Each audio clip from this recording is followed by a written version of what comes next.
Há poucos dias atrás foi assassinado um jovem americano, Charlie Kirk. Apresentava-se como sendo cristão, defensor dos valores cristãos e defensor também de ideologia de direita nos Estados Unidos da América. A sua morte, no meu entender, é uma tragédia, é lamentável, é condenável. Tudo que tem a ver com debate ideológico, debate político, debate teológico, deve centrar-se aí mesmo, no debate, no raciocínio, no diálogo de ideias, na argumentação e nunca redundar em formas de violência, como foi o caso que aconteceu com Charlie. As suas ideias, no entanto, apesar dele se apresentar como cristão, parecem-me que em algumas circunstâncias ficam aquém, ou até são um pouco contrárias àquilo que o cristianismo defende. A certa altura, Charlie defendeu e disse que a empatia era uma invenção recente, produzida pela nova era, ou por movimentos da nova era, que causava mais danos do que propriamente benefícios, e em certas circunstâncias tornava-se até tóxica. E essa ideia da toxicidade tinha a ver com o facto dele entender que se fôssemos empáticos, ou seja, se procurássemos sentir o que o outro sente, se procurássemos compreender o que o outro passa, se procurássemos nos colocar na pele do outro, viver a vida que o outro está a viver, para o compreender, para sentir aquilo que ele sente, isso iria inibir-nos de partilhar aquilo que entendíamos ser o erro ou o pecado na vida dessa pessoa. O que redundaria em ela entender que afinal então está tudo bem, que não precisa mudar a sua vida, não precisa de transformação, pode seguir em frente como está, porque não há qualquer problema.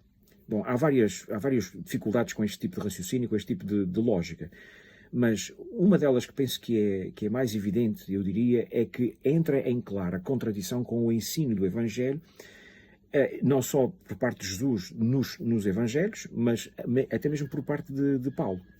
Apesar da palavra empatia não constar nas páginas do Novo Testamento, o conceito está lá.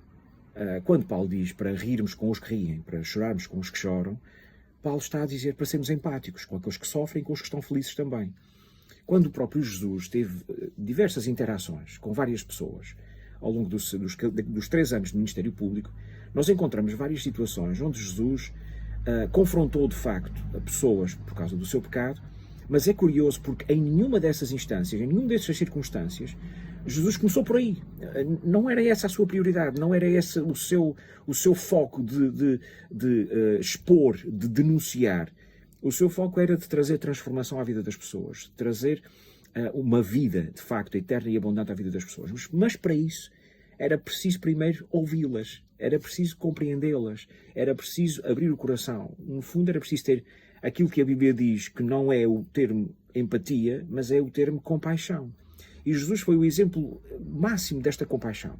A certa altura, em alguns textos, algumas partes do Novo Testamento, diz que Jesus foi movido de íntima compaixão. Ou seja, ele sentiu profundamente, ele permitiu-se sentir profundamente a dor e aquilo pelo que as pessoas passavam.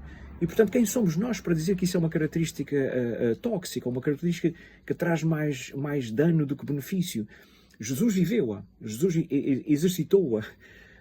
E Jesus, de facto, em certas circunstâncias, mostra o pecado que as pessoas tinham. Mas se havia alguém que podia fazer isso, era ele. A certa altura, quando trazem aquela mulher adúltera a Jesus, e Jesus dá-lhes uma regra: olha, querem apedrejá-la, então façam o seguinte: o que não tiver pecado, atira a primeira pedra. E o que aconteceu foi que foram-se todos embora, porque de facto todos reconheceram e chegaram à conclusão que tinham pecado. E não, quem seriam eles para atirar pedras, para denunciar, ou para expor, ou para julgar e condenar alguém por causa do seu pecado? Aquilo que Jesus nos ensinou foi isso. Em diversas interações, aliás, de Jesus denuncia o pecado, mas há outras em que isso nem sequer chega a acontecer. O caso de Zaqueu é um caso muito evidente nesse aspecto. Jesus traz transformação à vida de Zaqueu, que era um ladrão, no fundo, e no registro que é feito desse episódio, em nenhum momento Jesus denuncia ou expõe o pecado de Zaqueu. É ele próprio que chega a essa conclusão. É ele próprio que toma a decisão de perceber, de tomar ações concretas para repor um pouco do mal que tinha feito. No fundo, Jesus ensinou-nos a ser empáticos.